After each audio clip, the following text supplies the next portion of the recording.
Hey, what's up, Technoids? Elric here once again on the Motherboards.org YouTube channel. Today we're going to bring you an unboxing and first look for us, and a comparison between the standard reference GTX 680 and the DirectCU 2 top card from our friends over at ASUS. Now, if you guys happen to miss the video that we did yesterday on GPU Boost, you should really check it out. It explains a lot of difference about why having a card like the DirectCU 2 top card will actually help you not only have your card run a lot longer, but actually give you much more headroom on overclocking. Nowadays, the overclocking only comes via the GPU boost. Traditional overclocking, like in the old days, is completely gone. It's a whole new ballpark. So check out the video where we tell you how to use a GPU boost and also how to overclock your new NVIDIA cards. So that said, let's jump in and let's take a look at what comes in these boxes. Essentially, there's going to be the same amount of parts and stuff, as far as the accessories go, but there's going to be big differences as far as the cooling and everything goes. So I'm just going to start out real quick here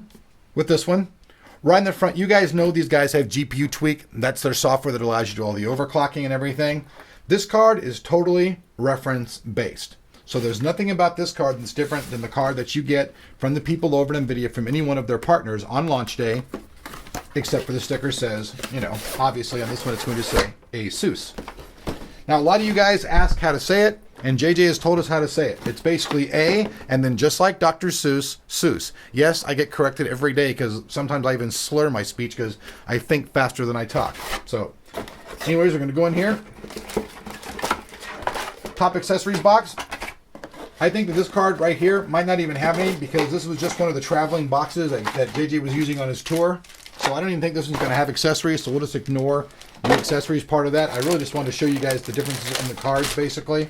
So here we take a look at the reference-based card. Now, obviously, the plastic on here, it's not just a sticker. It says ASUS on it, so they actually put their own little plastic cover on here. But underneath, it's the guts of a reference card. So we're just going to take a look at that real quick.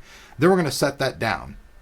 We're going to get to the heart of the matter. What we're really here about today is the DirectCU 2 top card. 20% cooler and 14 dB quieter. Has heat pipes to direct contact with the GPU, hence the DirectCU, which is direct copper connecting to it. This card features a 1201 megahertz GPU boost. It actually goes higher than this. Once again, refer to the video yesterday and you'll see that. They have their Digi Plus VRM, super alloy power for stable overclocking. Now, the VGA hotwire, folks, I think I made a mistake on the GTX 670. I might have said that it had that. It doesn't. It only comes actually on the flagship card. What that means is that this video card can actually be directly hotwired to the top-of-the-line motherboards in the Republic of Gamers series, and you can use all the features of the power and everything else directly through the BIOS of your motherboard. Really cool stuff. 2 gigabytes of GDR5. Flip it around. These are the components right here that are very important, though. The Digi Plus VRM, the super alloy power, the capacitors, the choke, and all that. All these superior parts right here are actually what really keep the card running cool as far as like the electricity goes. And then the heat pipes and all the direct stuff, that actually keeps the card running cool. So what you have, all the components keeping the card running cool, all the components keeping the card running electrically perfect. And then here, once again, we see the VGA hotwire. Well, it tells you about hotwiring the card directly to your motherboard. So let's pop the card out of the box. I don't even need a trusty knife here. Just got to get my little finger and nail in there. Pull it out. Pull it out of the box here. There we go. Alley-oop. Now this one will have the full accessories package. Should have anyways. Get your drivers and all that stuff in here. Little speed setup guide.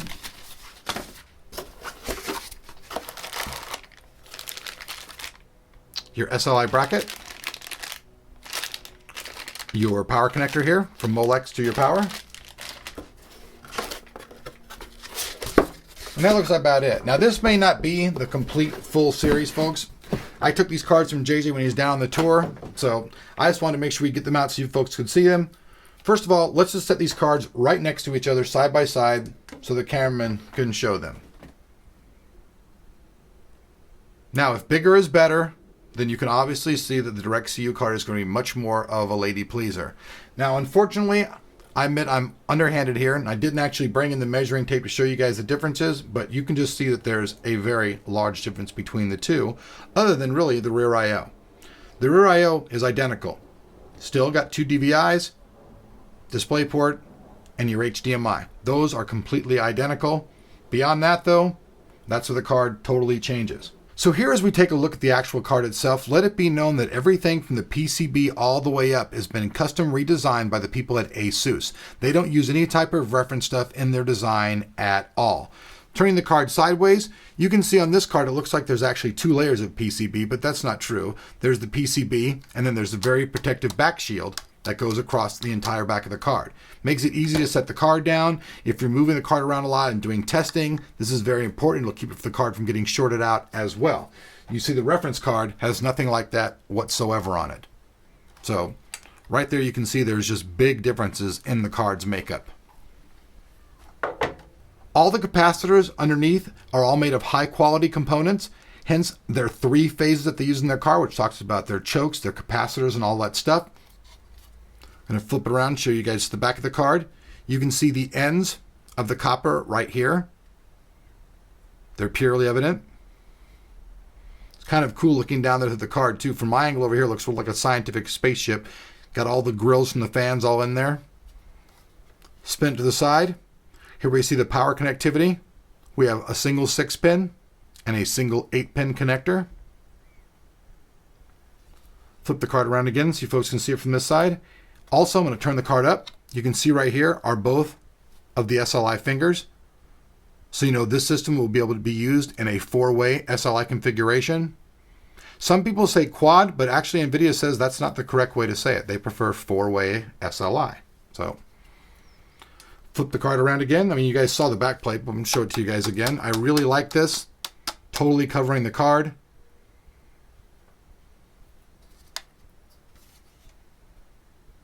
Now, a lot of the components you can't see are all underneath this shroud, but you can see there's 2 fans. There's a much larger area being cooled.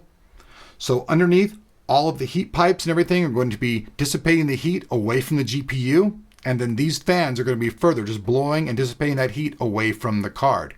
If you take a look at the video that we did yesterday with JJ, he'll show you that having a card that runs cooler and has better electrical components being run in it actually leads to better boost, which in turn results in what? Overclocking. So here it is, folks. This is the DirectCU 2 top, geared for overclocking with all of the great features that ASUS is known for. Here's the little reference card sitting next to it. You can see the DirectCU 2 top is one hell of a beast.